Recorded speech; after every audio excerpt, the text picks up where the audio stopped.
up, I'm talking here.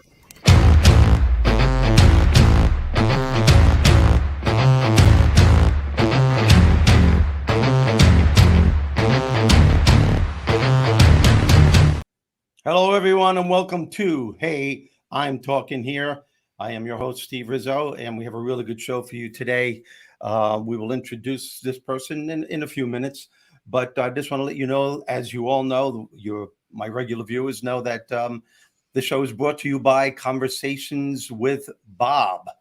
And as many of you know, this is a book that I recently wrote, and it's getting wonderful reviews, and I thank you all for your support on this. And for those of you who don't know who Bob is God. That's all I'm going to say. If you want to know more, you have to buy the book. Trust me, it's worth it. That's all I have to say about that. And right now, I want to bring up my good friend and my two good friends, actually. First, my director, my producer, Bruce. Why don't you come up and say hello to the people? Hello, people. Oh, geez, Mr. Enthusiasm. That's what I should have called you. Hey, I follow your instructions. Yes, you do. How you doing, man? Good. It did not rain today, so they predicted 82 degrees, and it was 63. So, that's because of global warming. We're all doing that. Yeah, that's exactly why. I'm excited about the show because the title of the show is Humor and Spirituality, and when we bring our guest on, I'll explain how that came about, and it's quite interesting, actually. But right now, I'd like to bring up my good friend Debbie, my co-host. Hello. I'll be really enthusiastic. I'll cover for you, Bruce. There you go. Yeah. I got you. Yeah. Make up for. He's enthusiastic. It's just that he's got that. Oh, yes, he is. He got me good before the show. Yeah, I know. Of course, exactly. You want to talk about humor being? There we go. Yeah, I know. He scared the hell out of you, which I thought was funny. I have that Stephen Wright sense of humor. Yes, Stephen Wright. Yeah, very funny. Yeah. He's very subtle, very funny. I'll tell you a funny story about him.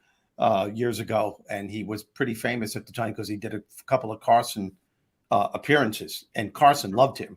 As a matter of fact, Stephen Wright is one of the only first comics that ever appeared on Carson, where Carson brought him over to sit with him on the panel. He's only done that 3 times in his life. The other one was Drew Carey and someone else. But anyway, I was performing at the Funny Bone Comedy Club in Philadelphia, and it was sold out crowd because I used to sell out pretty big in those areas. And Stephen Wright comes in, and the owner of the club said, I had such a sarcastic ego back then.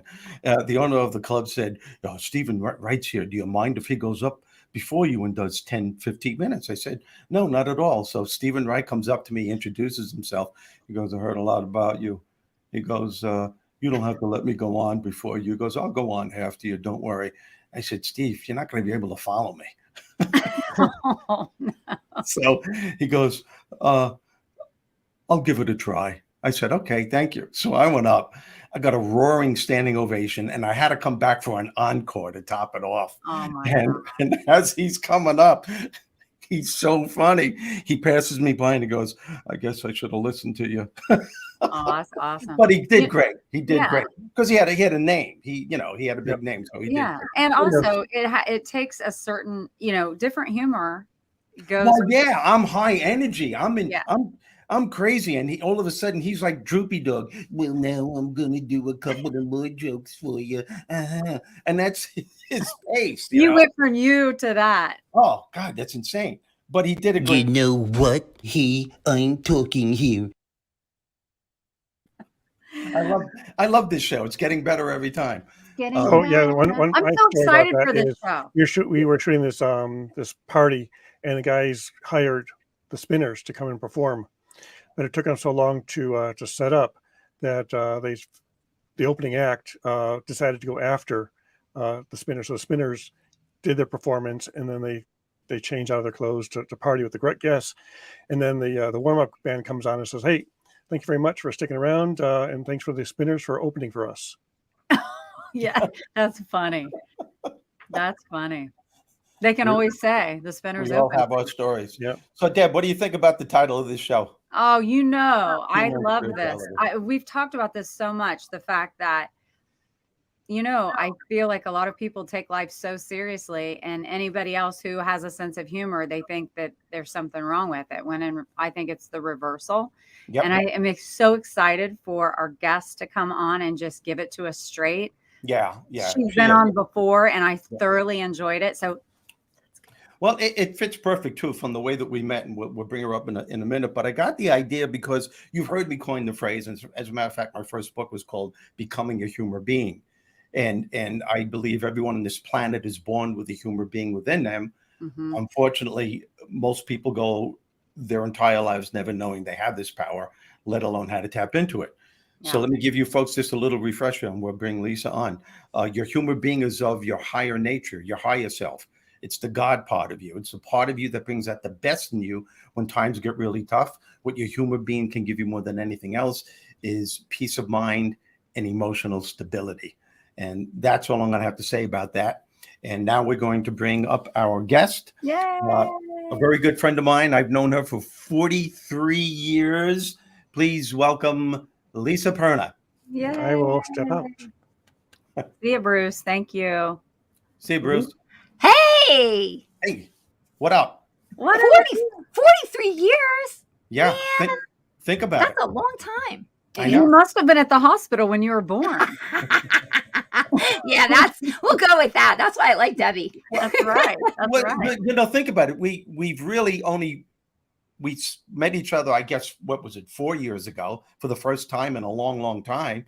That's when I Yes, came but over we to knew I right, did but the we video. met each other at Rascals Comedy Club. That's where we met, because you were working Yeah. with the production company, because they had live at Rascals, which was very popular in the tri-state area. Oh, It was it a was very TV show popular. every Thursday.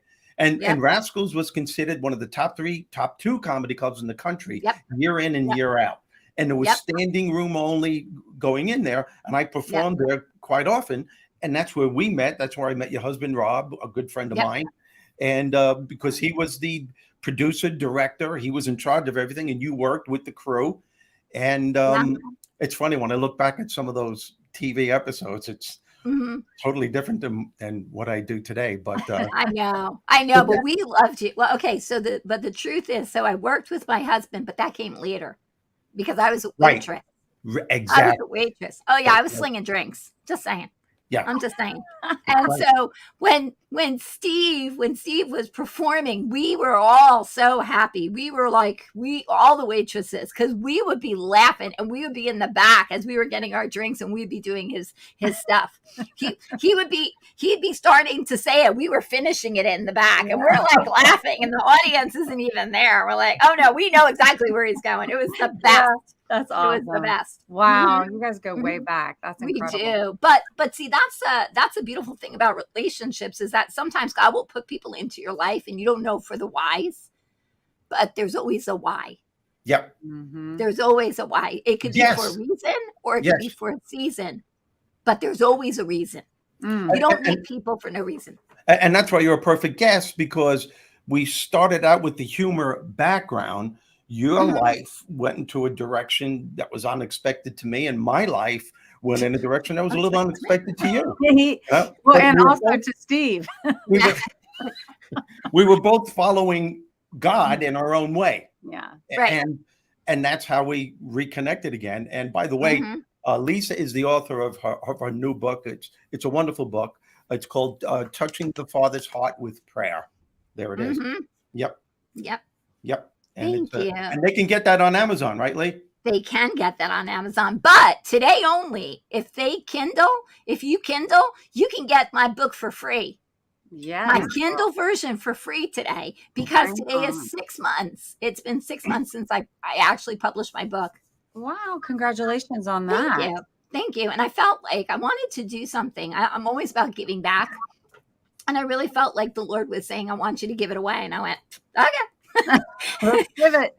So Kindle version free today. So go get it, guys. Just for today. I might do it again another day, but for today. Well, Bob told me not to give my book away, so I'm not doing I didn't. Well, see, that's on you and Bob. That's between you and Bob. That's between you and Bob. But I'll tell you, Papa said, I want you to do that. And I said, okay, no problem. But that's the beautiful part, is thank you so much, Bob. So one of the things that I really love is he put seeds. God put seeds in us, and he put that book in you. He put that book in you, Stephen. He sent it to me. He's like, Lisa, I'm really glad that we connected. He was talking to my husband about doing some stuff. And he said, I'd really like for you to read my book. And I read his book and I was like, oh my goodness, this is such a good book. And it's such a great book because people are at different places with their spirituality. Yeah. And so the way that Steve kind of puts it out with humor, because he's funny. And so he puts it out with humor, but there are some really, really strong biblical. I can show you Bible verses that correspond to the things that Steve breaks down in such a very digestible way. Well, because the truth is the truth. That's I'm so funny you say that, because I remember when you were reading it, you started reading parts of it while Rob and I were shooting in the studio. And every now and then you would look at me going, this is like reading part from the Bible. And I'm going, I don't know. Yep. Yeah. That's a great point that you made, Lisa, because after I read it, my review was any level of faithful or, on whatever spiritual path anyone is on can really appreciate this book, the Conversations with Bob, because it's in a storyline that we all can relate to. Right. And I think that's the beautiful part of how God uses things, because the people that Steve can get to, I might not be able to get to, because his story is going to relate to certain people. My story is going to relate to certain people. Debbie, every single person has a story. Yeah. And every story is a good story to share. Yeah. Because when you go through adversity and you can find the laughter in it, and you can see that there is joy, because that's where I get my strength from, is my joy. Yeah, but you always had that effervescence. You always had that. As a matter of fact, I remember I called you when we first met, Lady Optimism. You just had this way about you. Everything was, hi, how are you? Like, it's like life is great. It's you're the kind of a person that people in an elevator would get annoyed at, because it would be pouring, raining out. Everyone's soaking wet and pissed off that they're wet, and you would be the one on the elevator going, "Don't you just love the rain? Don't you?" I have to water my flowers today. Yeah, exactly. Yeah. Well, see, and that's the beautiful part about laughter, because if you really believe, like some of the movies that we can see out in, what are the things that we do when we're feeling down? We'll go and find a Mel Brooks movie. We'll go put on Blazing Saddles. We'll go and put on something that gives us that joy, that gives us that laughter, which shifts and changes atmospheres, because you can't be angry and laugh. You can't. It changes it. Laughter is it's basically, I call it's a breaker. It's a breaker anointing. Yep. And so there have been many, many times that I've prayed for people. And as I prayed for people, I start laughing. And I'm praying for serious stuff. And I'm like, please forgive me, I'm laughing. And I'm like, oh, but I'm laughing. But it's not my laughter. Yeah. It really is a laughter from inside of me. It's from God. It truly is from God. And there is something, and it's called the joy, which when the joy breaks out, I'll have to show you one time. I'll have to send you some videos of when joy breaks out. You will be like, these people are insane, but they can't help it. Do you ever get into like a fit of laughter and you can't control it? And you're like, if you don't stop, I'm going to pee in my pants. That kind of laughter. Okay. It's like that, but it's not because something was funny. It's because something springs up from inside of you. What it does is it shifts the entire atmosphere, because when there's laughter, there's joy, there's hope. So when you're with someone one-on-one like that, and you start laughing, like we were like, no, I'm serious. Now we're laughing. What is some of the initial responses? Did they look at you like, what is wrong with this woman? Or do they actually say, why are you laughing? Or do some of them laugh with you? No, most of the time when I break out into laughter, people start laughing with me. It's contagious. It's not only contagious, but okay. Do you remember do you remember that thing? It's like, I'm like rubber and you're like glue, and whatever I say is going to stick to you. Okay. Okay, so so what happens is when I start to giggle, when I start to laugh, it literally sticks to other people. And so what happens, because the spirit of the Lord, if the joy is from the spirit goes from person to person to person.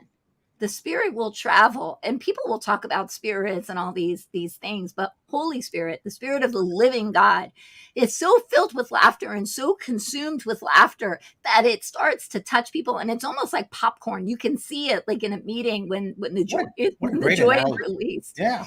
It starts to pop like popcorn, and what happens is through that's where miracles happen. That's where people get delivered of serious, like heavy stuff. So do you think that's how they got the phrase laughter is contagious? Could that be a big part of it?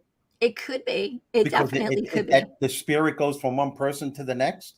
It does. It does, because it carries through Holy Spirit. And we Yeah. can also say that in the Bible it says that laughter is good medicine. It does the heart good. Mm-hmm. Because if we don't, laughter is great for the soul, right, Lynn? So when you start to laugh, when you start to bring and bubble up that joy, I always call it a bubbling up. It's like, it's like an explosion. It's almost like a volcano that erupts, and you can't help it. You can't help it. But fear has to leave. Mm-hmm. Sickness sometimes has to leave. Anger has to leave. All of these things, those oppressive things, they have to go. They have to. Wow. Because in the joy, there is no room for it. Yeah. Mm-hmm. Yeah. You know, it's funny you're saying that, because I can actually, that is the first idea I had, that there's something more to laughter than just laughing. And when I was doing stand-up, it was about more than halfway through. That's when I started realizing I needed to do something else with my life in a more profound way, but I didn't know what it was. But this is weird, but there would be thousands of people sometimes in the audience, and I'm making them laugh their asses off.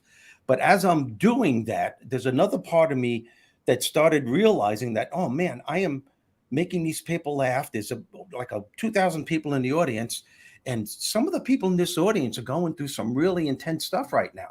Maybe they're going through a divorce. Maybe they're having financial difficulties. Maybe they or a loved one are inflicted with some kind of illness. But for that hour and a half that I'm on stage, their challenges, their problems, whatever they were, didn't own them, because they simply allowed themselves to take time out to laugh. Yeah. And but the initial, the efficiency and the proficiency by which they allow themselves to laugh comes from what I call your humor being. And that's when I started coining that phrase. It was weird, because I was actually doing my act, but there was another part of me over here thinking something else simultaneously. It's very weird. No, but that's really, we have to understand that we have a body, we have a spirit, right? And we have a soul, our mind, will, and emotion. So we have these three different parts in us. But when we allow our spirit man, okay, to come forward, that's the God part of us. Now, some other people will take different spirits, because they can. People can do things. But when we have the spirit of the living God, this is the God who created you, the God who knows everything about you, how many hairs are on your head or not. But you know, folks, I'll be here all week. Don't forget to tip your waitresses. Exactly. But when you start to realize about what happens, I remember there was a movie. It was called Legally Blonde. Okay, in Legally Blonde, she was a blonde. They thought she was stupid, but she was really, really smart. And she said, this woman did not kill her husband. And they said, well, how do you know? She goes, because she works out. And she says, and people who work out have endorphins, and endorphins cause happiness, and happy people don't kill people. You got that down, girl. Right? But there is such a truth to that. Happy people have better lives. Happy people you want to be around happy people. You don't want to be around an Eeyore. Everybody wants to be around a Tigger, or they want to be around a Pooh. Nobody wants to hang out with Eeyore. Eeyore's like, dude, man, don't you smile? Yep. And you know what it, you know what it is. I think the big challenge with happiness and laughter and joy, because they're all they work together. They're really the same thing. Is that most people make the mistake that they say, well, I have to wait for something good to happen for me to be happy. Yeah. No. Nope. There's always something that can elevate your spirit. There's always something that can bring you joy. There's always something that you're grateful for. There's always something that you could hold on to, even when life is throwing insurmountable odds your way. Always. And but I think that's the challenge that people have. They can't get themselves to do it from that feeling victimized. And can I share a short little Bible story? Sure. yeah, Okay, so everybody knows who King David is. Mhm. Okay, so King David, he was going to be king. He wasn't king yet. Okay, there was another king, King Saul, and King Saul was trying to kill David because he knew that David was going to be the next king. But what happened is David said, "I'm not going to kill him because I honor who he is." Okay, so what happened is King Saul dies. So now this is a big celebration. So they go back to this place called Ziklag, and they go to get their family and their children and their possessions, and it's been invaded and everything's gone. Like they come from a victory and they come to a place where everything has been stolen. Now the men are so mad at David, they're like plotting to kill him. They're plotting to kill him. They're like really upset. And so David, he has won battles and he has been God's right hand person. And so he doesn't know what to do. And so what it says in the scriptures, it says he encouraged himself. What did he do? He started to think of all of the victories he had with God. He thought of all the times that God showed up. He thought about all the things that he was able to do. He got himself so charged up and so excited. And then he went to God. He didn't go to God when he was feeling defeated. Mhm. yes, He went when he felt built up.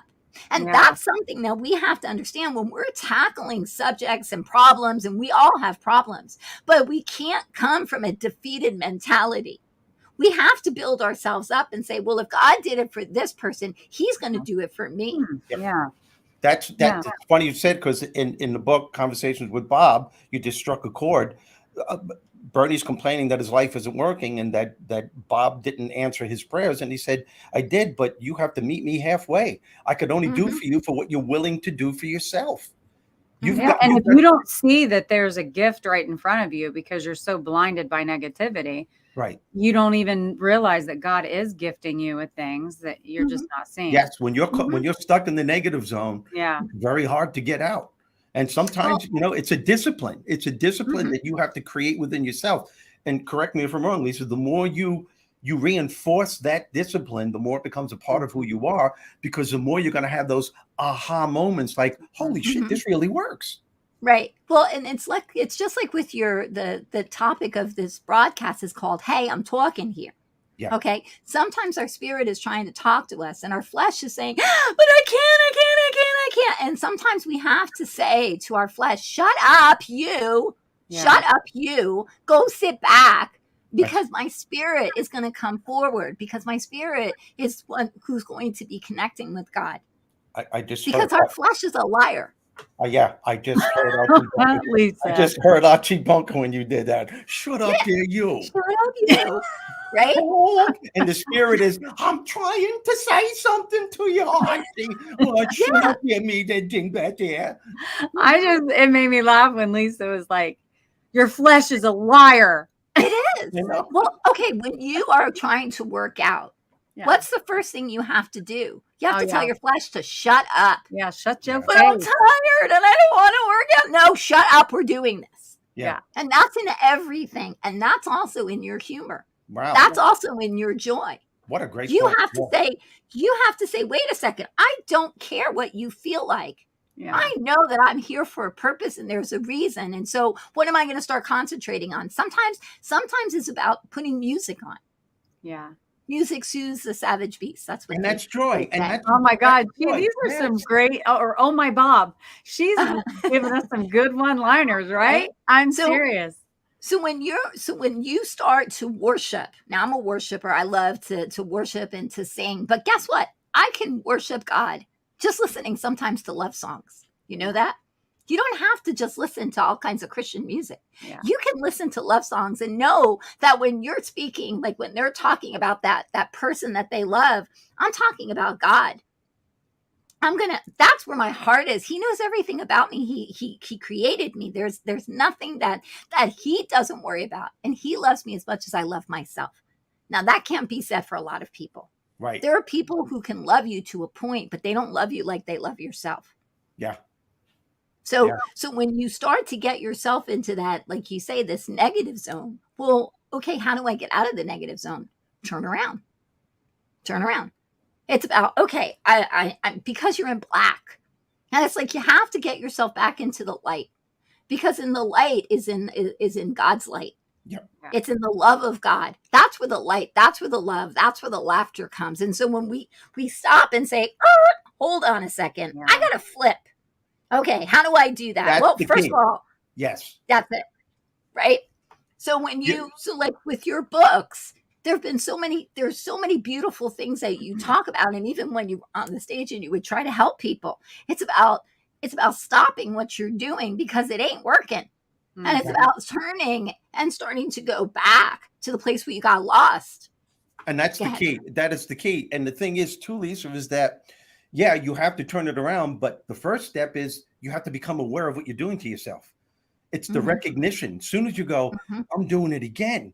In that moment, that negative stuff, that self-curse talk, some people call it negative self-talk. I call it sort of curse talk, because you're casting a spell in your life. Yeah. You are. And if there's anything that's going to keep you from achieving your goals, from being successful and happy, it's because of self-curse talk. If there's anything that's going to keep you from finding solutions to your problems, it's because of self-curse talk. We literally have to stop and think about what we're thinking throughout the course of a day, because those thoughts are creating our reality. And the sad truth is it doesn't have to be true. But if you believe that it's true, that's all that matters in your world, which gets you deeper into the negative zone. So not only are you in the zone, the doors close and you're having a hard time getting out. Awareness is the key that'll set you free. Can I hear a hallelujah? No. Hallelujah.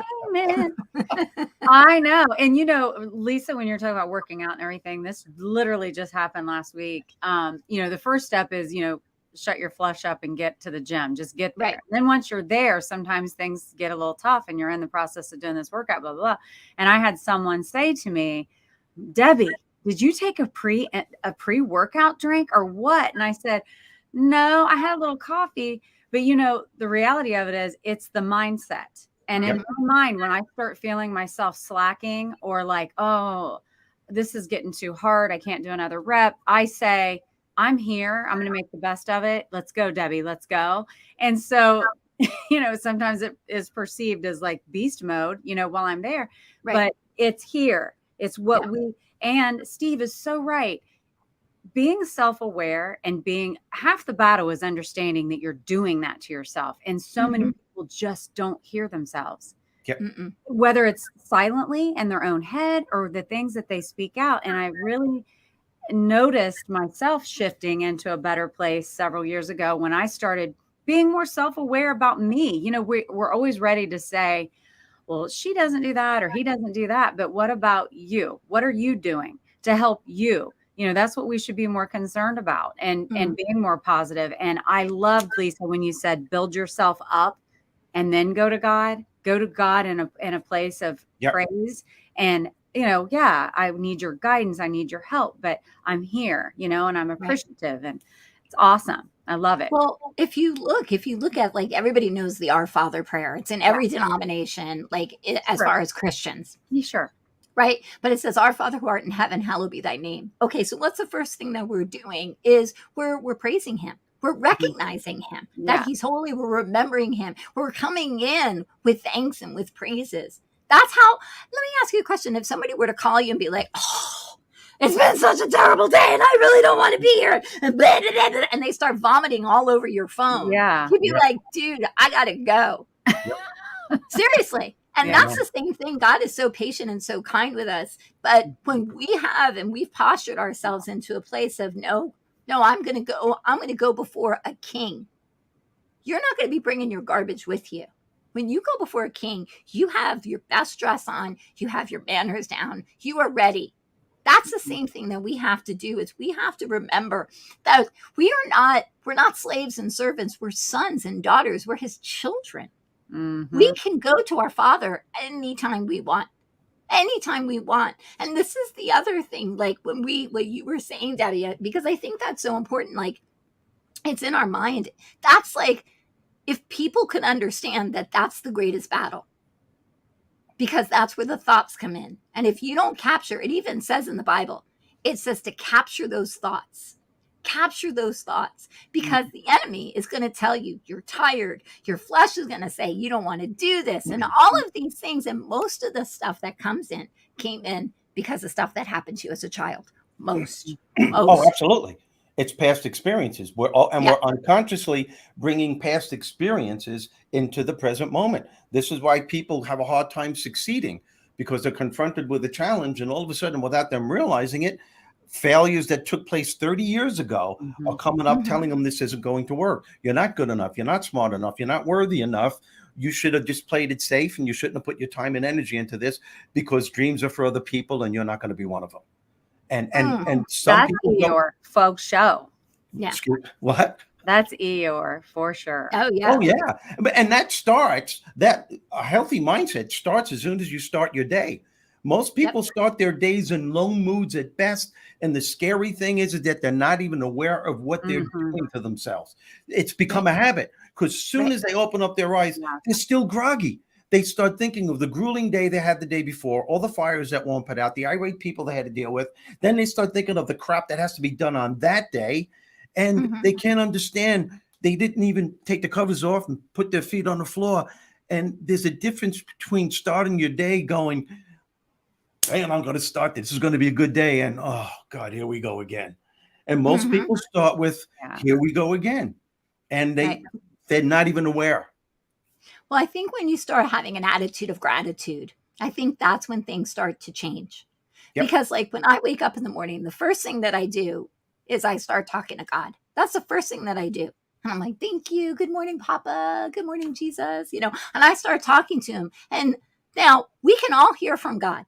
We can all hear from God. It's nothing special. We were connected to him, but some people have lost, they've basically lost their satellite dish. So sometimes you just need to readjust it so that you hear. But there are so many times that, like, when I struggled a couple of years ago with, I didn't see myself as beautiful. I'm just being real. Okay. I didn't think I was ugly, but I didn't see myself as beautiful. And do you know that every morning that God would say to me, he would wake me, and when I would wake up, I would say, good morning, Papa. He would say, good morning, my beautiful daughter. He was always calling me beautiful. And I was like, oh, that's so nice. That's like, oh, that's so nice. But it wasn't my reality. Yeah. But he was doing something. He was planting seeds. And that's one of the things that God does, is he plants seeds of goodness, because he is a God who blesses. He doesn't curse. So people who think that God has cursed me, no. That's not who cursed me. It's because of the words that you use. It's because of, just like Steve was saying, blessings and curses come from our mouth. Okay, so if I'm speaking blessings, whose attention am I getting? Yep. And if I start speaking curses, whose attention am I getting? Yep. Because, the more that we're learning, the more that we're learning is that there is evil in the world. And we're learning that more and more and more and more. That evil is a real thing. It's not some made up fictional thing. It's true. Yeah. But we also know that we have a God who loves us and created us to be full of joy. We're not. Do you know how many times it says "do not worry" in the Bible? How many? A lot. I know you're waiting. If I had my book, that came straight from God. A lot. Just say a lot. Say a lot. That's what I got to do. Say a lot. I don't know. I actually researched it when I was writing my book. Because it's told throughout the Bible, do not worry, do not worry, do not worry. Do not worry about what you eat or what you drink or what you wear. That's number one. Like go ahead. You know what's funny, though?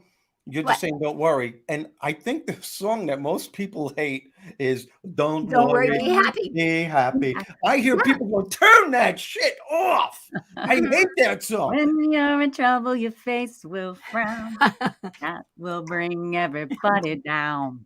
So You don't go, girl. worry. Yeah. Don't worry, be So, happy. but see, that's the whole thing. When you worry, then see, I think one of my pastors once said, he says, are you a worrier or a warrior? Ooh. Oh, I like that. Okay. I So, want to be a warrior, Lisa. right. Exactly. And we want to be a warrior in every place. Listen, We want to be she was like a little right? girl. I want to be a warrior. How do I be I a warrior? do. Come on, I want to be a warrior. And that's like one of the things, like, sometimes, people will say, there's people who give like prophetic words, which is basically they can see things from God's perspective over me. And so people have said to me, oh, I see you like Wonder Woman. I've had that Wonder Woman statement because I am a warrior. Yeah. Like, I will fight for somebody. I will go into the prayer closet. I will go on my knees. I will pray for somebody until they get their breakthrough. Yep. But that's how we are all supposed to be. We can't let the situations that are in front of us stop us from achieving the things that God has said to us. Up here it is. Do not worry. 365 times, one for every day. Thank you so much, Jennifer. Fear not. Do not Wow, fear is wow. 365 also. And do not be afraid. Yeah. Yep. Do not be afraid. Yeah. You know, it's funny. You just said don't let the situations get you down. And I was talking about that on the Lynn and Scott show on Tuesday. I was on their show, by the way, which is a wonderful show. It's a wonderful podcast, and we were talking about that. But the thing is that for way too many people, I would think more than not, make life situations more difficult than it has to be. 100%. Wait, and it's because of that. It's the way they're perceiving the situation, the challenge. It's the consistent negative self-curse talk, the negative things that they add, their own story that they're adding to the situation. And there's a tendency for most human beings to make challenging situations, turn them into problems, and then eventually into emotional havoc. And we do it with the slightest things, not just with trying to achieve a goal and you hit with something and then you say, oh, this isn't going to work. We do it in line at a supermarket. We do it in traffic. It's the little things. Yeah, it's frustrating to be in traffic and you have to be somewhere. But when you start getting to the point where you're just ripping people apart and you can feel the tension going. Road rage and people fight. Exactly. Hurt each other. That's my point.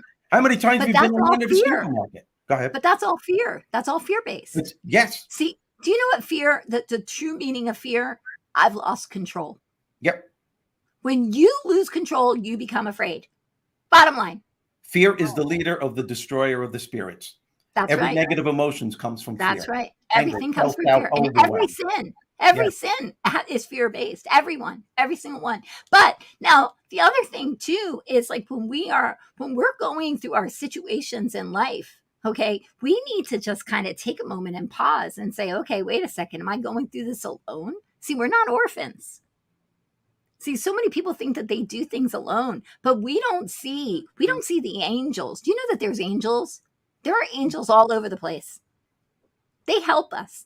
But do you know how many people, every single person has an angel. They are given one at birth. So your angel. I have a few of them. No, I know. And some people have more. Everyone has at least one guardian angel. Or Yep.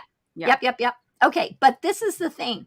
So if you don't tell your angel, if you're not saying to, and I'm not saying pray to angels. I'm not saying that. So we'll just knock that out. Yeah, get that out right now. Because that's not what I do. However, we can say to our angels, okay, can you go out and can you do and help me to do everything that God's created me to do?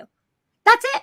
Can you work with me and help me to do everything that God created me to do? Because angels are never going to do outside of God's will. Sorry, ain't going to happen. I'm sorry I'm saying ain't. But it's just not going to happen. It's just not. But if we start to partner, we are supernatural beings, guys. We keep acting like we're the losers. We're not. We're the victors. We win. Yeah, seriously. Like, we win. I've read the end of the Bible. we win. We win. That's it. Damn it. I'm writing another book right now. I'm just saying, like, and so many people have this victim mentality, and we're victors. They're You're not a conditioned to victim. it. They're conditioned to That's it. right. It's part of what society, the news, everything that you listen to. And Well, and that's like I said, you're not aware what you're doing to yourself, and right. that goes on to your family, it goes on to your friends. It just Yep. Yep. It's the droopy dog saying, well, It hey, is. something horrible is gonna Mhm. happen. You Yeah. know, I know. it's a And shame. well, okay, so what we can do, okay, we've talked about like how do we start to shift the atmosphere? Because I want to go back to the humor, because the humor is so important. It really is. It's so important. And it's like, okay, so sometimes we have to just unplug. We have to just unplug. It's just unplug from the TV, unplug from life, unplug and just do something that makes you happy, that brings you joy. Sometimes it's just going to a park and walking. Sometimes it's going to the beach. Sometimes it's just going to the boardwalk and watching people walking by. That alone is a show. I'm just saying. Entertaining. You know, and that's the thing. Watching a kid on a merry-go-round, you know, or watching a movie where you can see see something good or something funny, or even listening. You know, I had this time where I was going through this really, really hard time and I couldn't break it. And so the Lord told me, I started to hear music in my head, because that's one of the ways that God talks to me is through music. So I started to hear like music from the 70s, like stuff that like when I was growing up.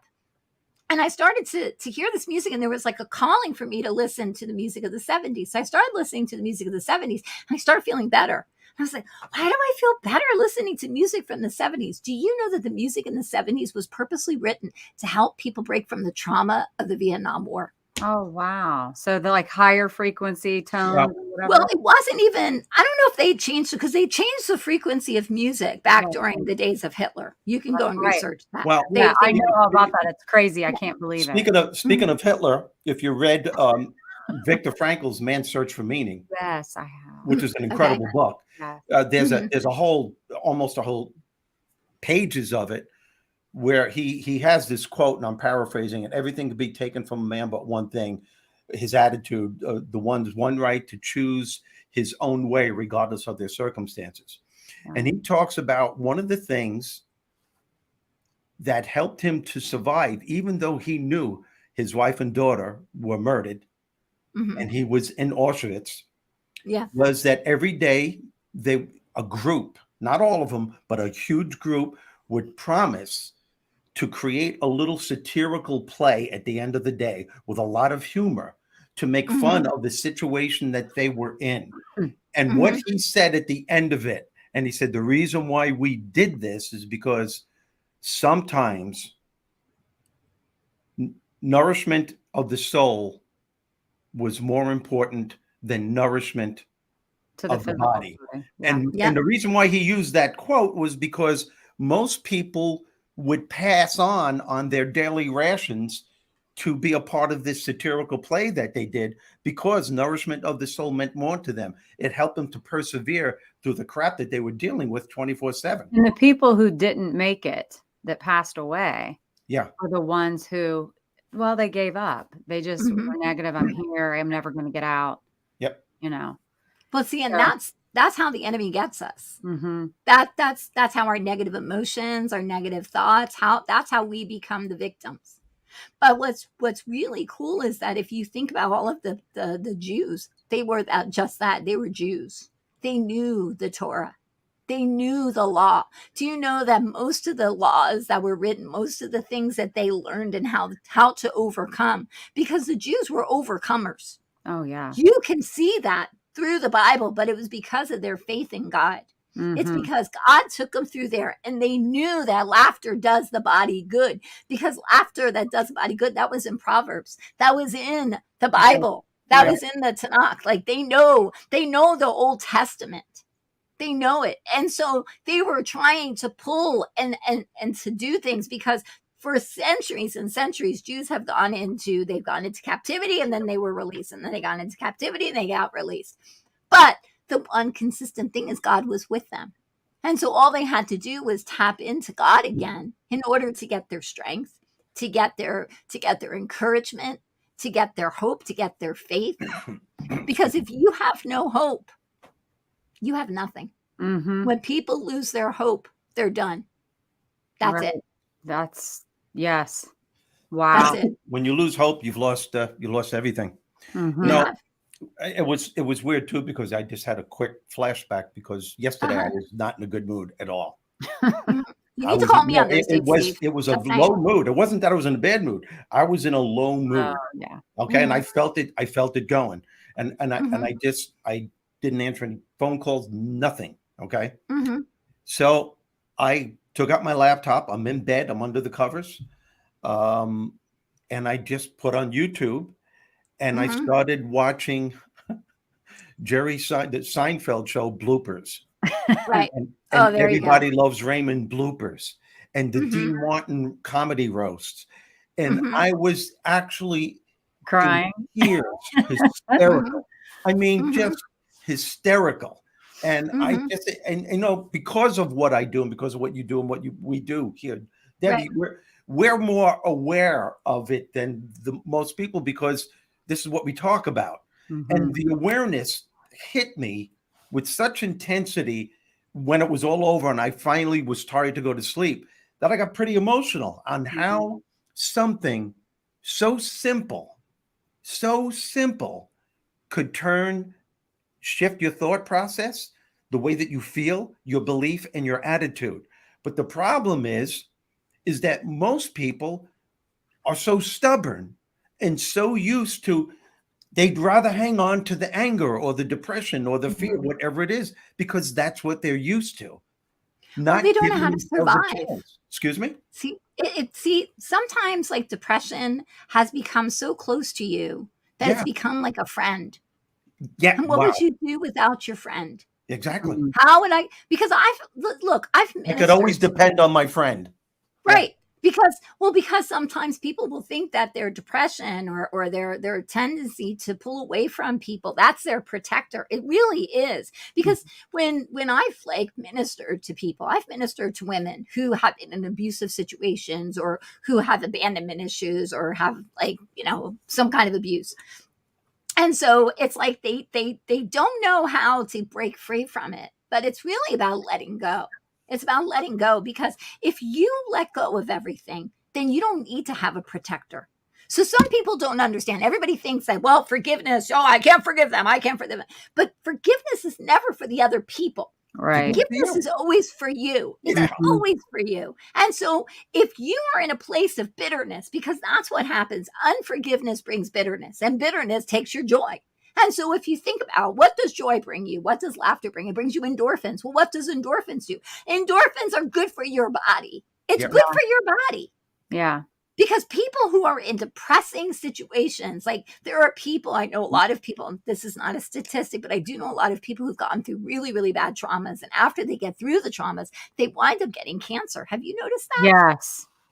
Because it makes the body sick. Oh, there's definitely a correlation there. Because their frequency, the immune system. And even I'm even going to go as far as saying that even off-color humor works.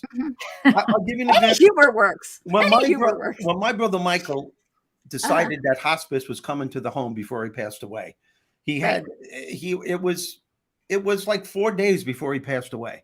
And I saw him every day. I'd walk into the house, and he had such a sick sense of humor. But I got to tell you this, because we laughed so hard. I walk into the house, and hospice was just there, and they left. And I know he only has a couple of days left. And I sat down, and I put my arm around him. I said, "Hey, Mike, how you doing, man?" He goes, "Well, Steve, I'm dying. How are you doing?" So I looked at him, and I said, "Well, apparently I'm doing a hell of a lot better than you are." And we were in tears, hysterical laughing. It just hit us and it really gave him a glow. There was a glow about him, because he came to the place where it was his time, and he knew it. You know what I mean? And I think that jolt of laughter, and it lasted a while. We were like high-fiving each other, and he was hugging me, telling me that he loved me, and we were laughing that hard. And I'll never forget that until the day I leave this planet. And that's another thing that reinforced the power, the gift of laughter, because he knew where he was going. He was meeting his maker, and he was at peace with it. He did whatever he could. He lived he did more than survive. He thrived, and he knew that. And I think that was the final thing that when he left, I held on to. I even said that story in the eulogy that I gave. Well, he was when I gave his eulogy, I roasted him. Yes. And you know, what he gave you that day with laughter was also a gift he left you with. You know, who could have very well be doing that purposely for you, Steve. Yeah. You know. That's it, Debbie. That's what I got. Yeah. Do we have time? This is going long, but do we have time to show the Word According to Bob video? Well, you're the boss. I know. For bossy pants. It's your broadcast. I think you can go as long as you want, Steve. Nobody says you have to end it. Yeah. Well, it's your broadcast. Isn't the Word According to Bob, isn't that Lisa's husband produced that? Yes. So let's show it. It's a Rob Perna production.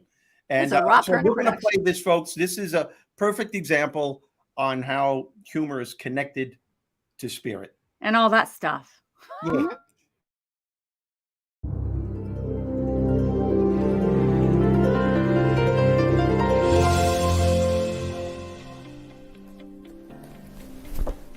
Years ago, I attended the wake and funeral services of a dear friend. Now, I've been to many wakes and funeral services throughout the course of my life, but there was something really special about this one in particular.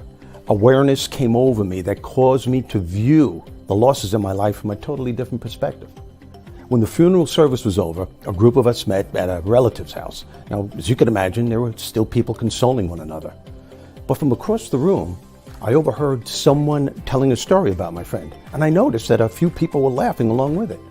And then someone else joined in on the conversation and told a story about my friend's love for football.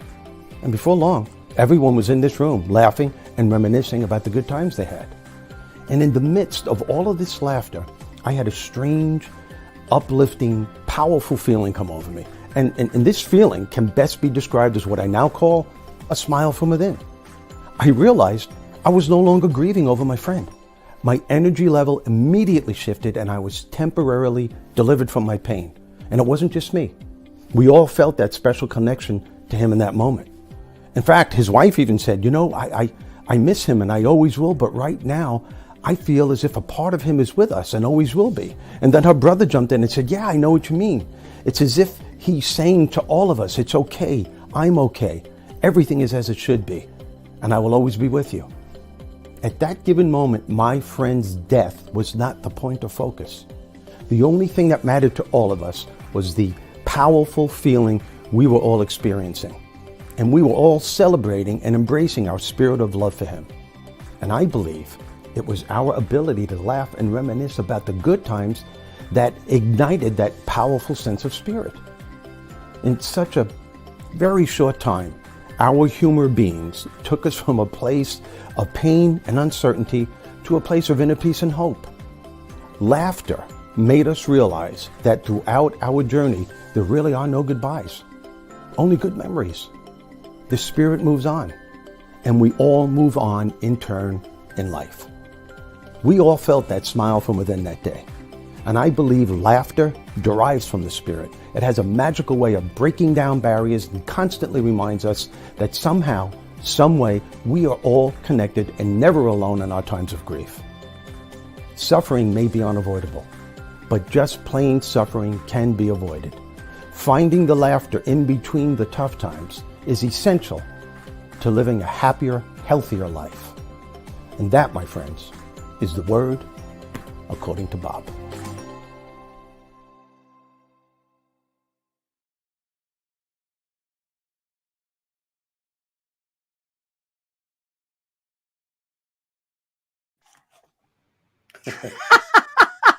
Debbie's like, I'm going to read that again. Hold on a second. Oh, yeah. I'm going to read that Become again. a Humor Being is chapter 8. And do you know what 8 is? 8 is infinity. Well, actually, 8 is new beginnings. New beginnings. And it says laughter is the pit stop in the rat race of life, and that it gives you enough emotional fuel and repairs to get back in the race again. That was by Steve Rizzo. Come on. I'm just saying. That was from Bob. Come on. Come says- on. Steve Rizzo. Come And that on, was- give it to me now. Come on. That Let's was go. produced and directed by Mr. Rob Perna, who did a scrupulous job on That's talent right there. He does some good things. Yeah. He does some good things. He does. Yeah, he married you. give him some credit. Give him some credit. That's good. No, and I think that's such a beautiful thing, because how many, especially like if you've ever been to an Irish wake, all they do is they drink and laugh. Yeah, Like- he lived, he died. Now it's Miller time. Yeah, Exactly. It's like, hey, come on, let's have another drink. Because when now I will say that that I was able to actually watch somebody who transitioned from this earth into heaven. I got to see that. And actually today is her birthday, the woman who passed. Isn't that crazy? Yes. Yeah. Wow. So what's really fun is it's not what we think it is. It's so much more. It's so much more. It's like there's so much sadness and there's so much, but people in heaven are laughing and they're dancing and there's joy. There's no sadness. There's no fear. There's nothing that takes away their hope. They're free. They're free. They're free from their flesh. They're free from anything that tries to weigh them down. Yeah. And when we think about that we can actually live that way here, but it's a choice. Mm-hmm. It's just a choice. it is, and yeah, I think I just feel blessed enough that I was able to experience things like that throughout my life. Like the story I just told with the Word According to Bob, with my brother. It's when you experience it that you can't deny it. Yeah. You can't deny it. It's impossible, and it just reinforces who you are and what life is really about. It's not as tragic as we all think it is. It's but what I enjoy also, you, Steve, and Lisa are so transparent and genuine in the way of saying we are all human beings and we go through rough times. And Lisa, when you've said a couple of times on here, people could look at you and think she has life by the tail. She's fine. It's easy for her to be happy. But no, you just appear that way. We all have our struggles or whatever. And so when you say those things, but then you still always choose to flip and to be the positive and to continue to talk to God in the way that you do, Papa, as you say, that's a beautiful testament, because you live that life. You're not just telling people to do it. You're living that life. And that's what we see from you with that bright light that you have. That's what it is. That's exactly what she has. It's exactly, and it is a choice. And the more you live that lifestyle, the more those type of choices come into play. It's like last night. I know it sounds trivial, but last night I was really in a low mood, and I became very aware, and I was aware for a part of the day, but it was at one point where the awareness said, I said, okay, enough. Yeah. Enough. And I knew what I had to do. I didn't even think. I intuitively took up my laptop and started watching funny things. And whatever it takes, right? Exactly. And it just turned things around. Sometimes it broke the atmosphere. Excuse me? It broke the atmosphere. Yeah. Sometimes it's a matter of talking to friends. Which is, Debbie, you and I had a conversation. What was it, the day before yesterday? Yeah, a couple days ago. It's just a matter of picking up the phone, and I need you to listen, is what you were saying. Yeah. And it's whatever it takes to help you pull, when you're self-aware enough to know you're in that low mood. Yes. Or you're trying to figure out which step you're going to take, and you want to bounce it off of someone. Yeah, prayer, 100%. But God also gave us all these amazing people that are in our lives. Exactly. That we can actually physically and see and talk to. So that's what we're doing right here. If we can be a resource to help people become more self-aware, to catch themselves in the moment when they start feeling low, and how many people don't know what bring them joy? I've asked people over the last couple of years, what brings you joy? And it's amazing to me how many people can't answer and have to really think about it. So, if we're just more get into a relationship with ourselves a little bit more and find out what we like. And that way, if it's music and you're feeling, music is a picker upper if it's the right kind of music, Mhm. um, Mhm. and maybe you need to put on a music, something like Mhm. that. Jennifer Gittimer says, God talks to me through music too. This is Jennifer responding to you, Lisa. Sometimes even changing the song without me changing it to something with lyrics that send a message. It's insane. Yep. Yep. And that's the part. God is he's very social. God is not a God who sits on a throne and goes, you're going to live and you're going to die. That's not who he is. He Right. came for relationship. That's why he sent his son. He sent Jesus so that we could have relationship with him. That's, if you really think about it, and everything that Jesus did was, he was just representing his father. He did everything. But when we're looking to try to change things, and we're trying to say, okay, how do I want to live my life? How do I want to live my life? What kind of a legacy am I trying to live? Mhm. What am I going to leave behind to my children? Because when things get tough, they get tough. Because, there are a lot of people who might not want to believe in God. They want to believe in something else. But when push comes to shove, when the rubber meets the road, people have to come to that point that they have to know that there really is a God who's not mad at them. That's one of the things that I try to tell people, whether you believe in God or you don't believe in God, there's going to come a point where he's going to reveal himself. And I just want you to know that he's not mad at you. Mhm. He's not mad at you. He doesn't hate you. God does not have hate. It's not who he is. In fact, it says, there's a scripture, and it says that he who is in heaven sits and laughs. He Wow. sits That's and me. he laughs. Exactly. But see, but we carry that laughter, that joy. We carry anytime that it bubbles up like that. That's the Spirit of God. He Yeah. sits in the heavens and laughs. And we were talking So about why can't angels. we? Let's We were laugh. talking about we were talking about angels too, and aren't we each other's angels throughout life? Okay, Aren't we we? can. Aren't we? Well, Aren't we there for people? yes. And I guess what I'm saying is, one of the things that could really help you to lift your spirit is to do something nice for someone. Mm, When you're in a bad Yes. mood, if you do something nice for someone, I Yeah. you're agree. becoming that. Really, you're becoming that person's angel, and you're lifting their spirits. Or you're becoming the hands and feet of God, Yes, because yeah, God wants to do nice things for exactly, people. exactly. It's like he's utilizing you to do this, Mhm. Mhm. and it doesn't Mhm. have to be anything. It doesn't have to be anything big. Yeah. You Buy know, somebody a buy cup of somebody. coffee. Yeah, exactly. Tell someone how Or if great you they look. Give notice that somebody a compliment. if you notice someone looks sad, go say Mhm. hello. Mhm. I hope that your day gets better. You look sad. Right. Something. It doesn't even have to be, it can just be a gesture. I think. Yeah, exactly. Years ago, during the Gulf War, I was at Dallas Fort Worth Airport. I just remembered this, and there were 3 Marines at the gate area, and I was Mhm. talking to them, because my brother's in the Marines. I'm having a conversation with them, and Mhm. they're going to New York on leave for 2 weeks, and then they're being shipped to Iraq. And the Mhm. flight attendant, the ticket agent, heard their story and went up to them and said, "Guys, I just want you to know that I tried to get the 3 of you an upgrade to first class, but all the seats were taken.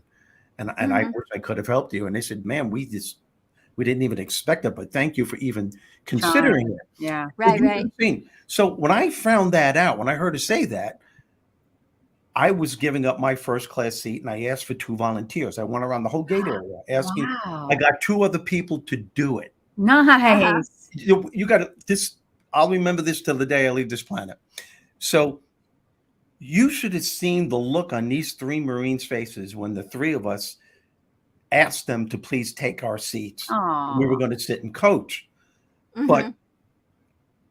you should have seen the look on our faces when we got off the plane, and all 3 Marines was standing at attention saluting us. Oh my gosh. That is I will never forget that till the day.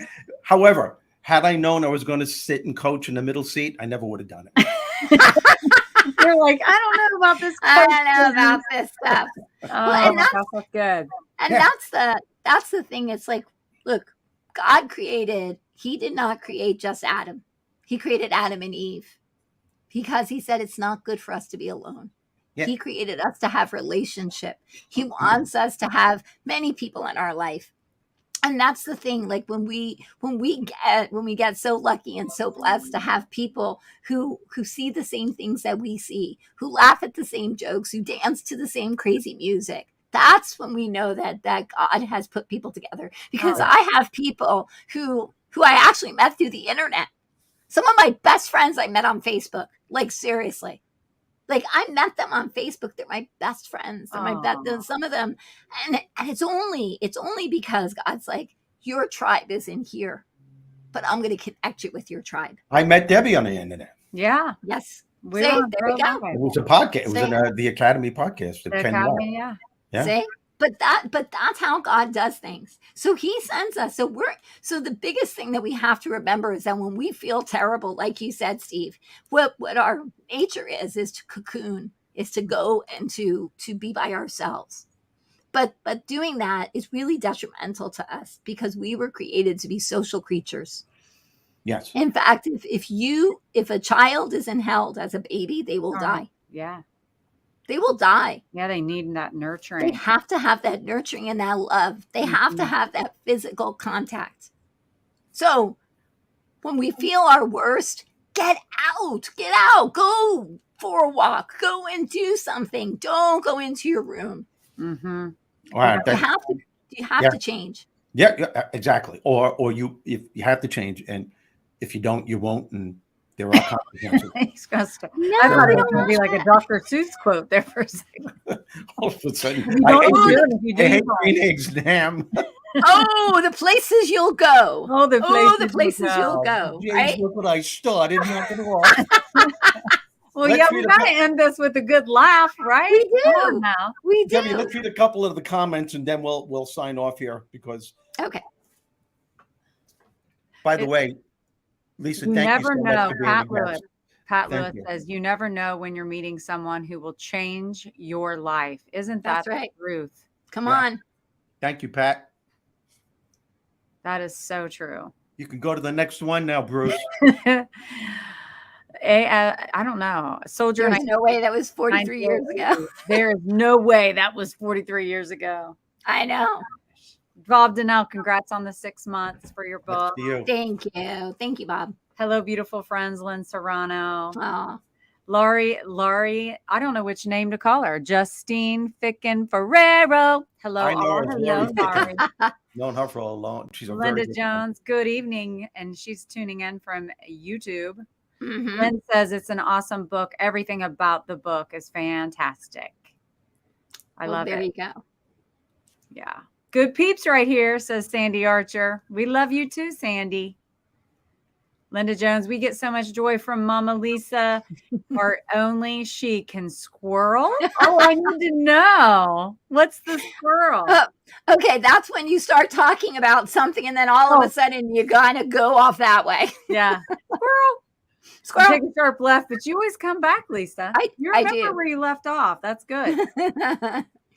Nicole Young, there is healing and laughter. That's why it's so important what we watch and what we listen to. Amen to Amen. that, Nicole. Yeah. Yes, Yep. definitely. Shelley, Oh, W. Shelley, Oh. listening and lurking. I have some of my kids on here. Oh, this is why Nicole says this is why kids bounce back from cancer faster than adults. Kids are so joyful and free spirits. Oh, Yep. yeah. That Yep. I never really thought of it like They're that. not old enough to learn about fear. Scott Jones, incredible duo of Steve and Debbie. Much love and respect. Hello, Scott. And then Thanks, Scott. adding Lisa to the mix is like chocolate chips to the batter. I love it. Woohoo! Nicole Young, hello, Scott and Lynn. Oh, now our people are saying hi to the people tuning in. I love when that happens. I do. Well, don't get carried away, everyone, all right? There you go, Brother Rizzo. Preach, Preach, Rizzo. Brother Rizzo. Eric Flanoy, he is great. Eric thinks I should become a preacher. Linda should. Jones, I worship told you. can bring on the joy. Yep. Bring it Truth. on. Truth. Truth there. Truth. All right, Steve, we got to give us something, a little bit or something. Maybe not. What? You already are funny trying to explain yourself. Sometimes you do, sometimes you don't, sometimes you can, sometimes you can't. Like, I don't know where we're going with this, but I'm not gonna end with. You always do that. I You started always you put now. me on the spot. You know what she did? I spoke I zoomed for a high school. Yeah. It was a Zoom thing, and I was a keynote speaker. And right after it, she starts, do this, be funny, do that impression, Be funny. do this. Be funny. And I didn't know, he didn't tell me, because I'm like, would you do this? I want to zoom you in for the kids Right, to right. meet you and, you know, talk to them That about Hazel. stuff. And he was so upset, and he was so sick. He didn't tell me he was sick. He goes, yeah, sure, I'll do it.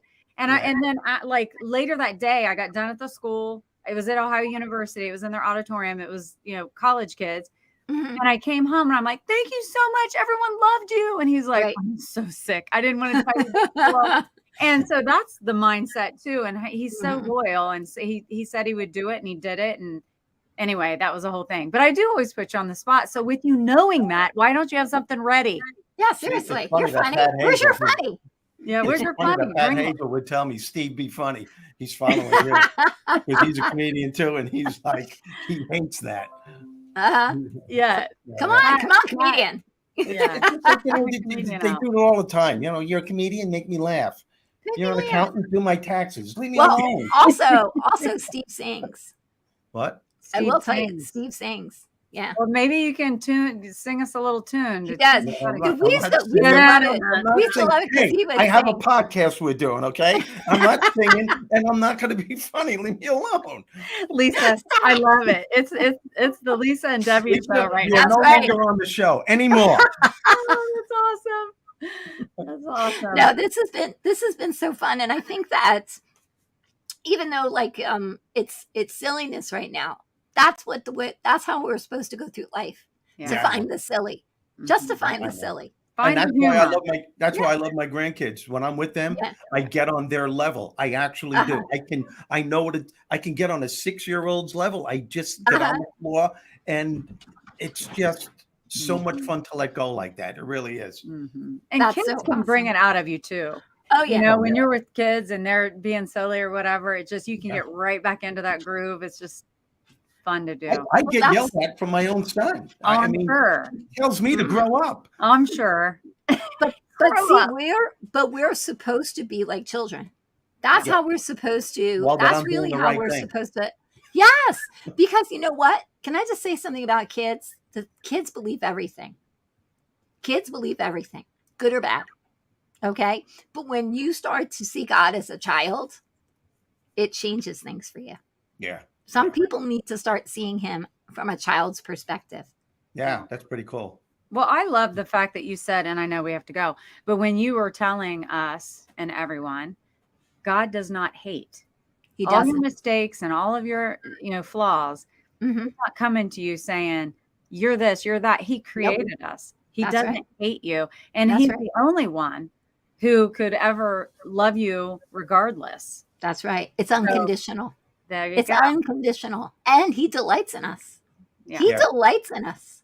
Yeah, like literally. Lisa, please tell the people where they can get your book, and tell them that it's the 6th. Tell the people. Tell the people. Tell the people where they can get the book.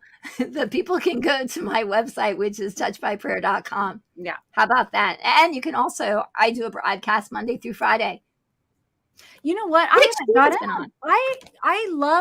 listened to you for such a long time, and somehow it's not popping. I got to go. You know what? That reminds me. I'm going to go on there and try to find out why I'm not getting notified. Well, I can tell you why. Why? Well, because sometimes YouTube doesn't like me, because sometimes they say things that they might not like. Okay. Because YouTube has sent the chart a few times. Well, I'm going to go back in and try to redo it so I get notified, because when I'm not notified, I just forget, Yeah. No, and that's the thing is that when God told me to start doing these morning broadcasts, I told him no like 3 times. And at first I was just doing, I was naughty. I got kicked off of YouTube. She got kicked straight out of it. I might have talked about an election or something like that. I'm just saying. Anyway, so I'm just saying. But what happened is when God told me to do this, when I do my broadcast, it's not like listening to, no offense to Billy Graham, but it's not like listening to Billy Graham. I mean, I have sacred cows that I kick, and I played like Marvin the Martian. Steve's been on, and we have fun because church is not supposed to be boring. Yeah. People make it boring. But that's not my personality. So no. I try to bring fun and laughter because if you can't kick a sacred cow every now and then, who can you kick? Just saying. Eric Flannery. Eric wants me to sing a song like Archie Bunker. There you go. There you go. And Pat Hazel says, where was Pat Hazel? Oh yeah. Rizzo putting you in the center of humor. And there you go. Thank you, Pat. I love you, my friend. He's a great guy. And my book is on its way to you, by the way. Oh, yeah, that's a great idea. What? That you can sing it. Which song were we singing earlier? And Eric is saying, sing it like Archie Bunker. I thank God that you're not my manager. That's all I'm saying. You probably would have been fired a long time ago. Well, do that. Yeah. What were we singing, Lisa? We were singing the happy song. Yeah, don't worry, be happy. No, sing "Don't Worry, Be Happy" like Archie Bunker. Don't worry, dear, be happy, meathead. What a crock of shit that is. And it stays in your head forever. Read it. How can I be happy when the meal isn't here yet? Get it right away. Don't worry. Be happy, Archie. He calls me Edith sometimes. I love it. Oh, that's so funny. Know. I think we need to just get the yeah. Lisa, I love you. Thanks for being on the show. Thank you for having me. Stay on. Yeah, we'll say. Thank you. In the green room. Thank you, people. Thank you for your comments. Love you all. Bye-bye. Thanks for being here.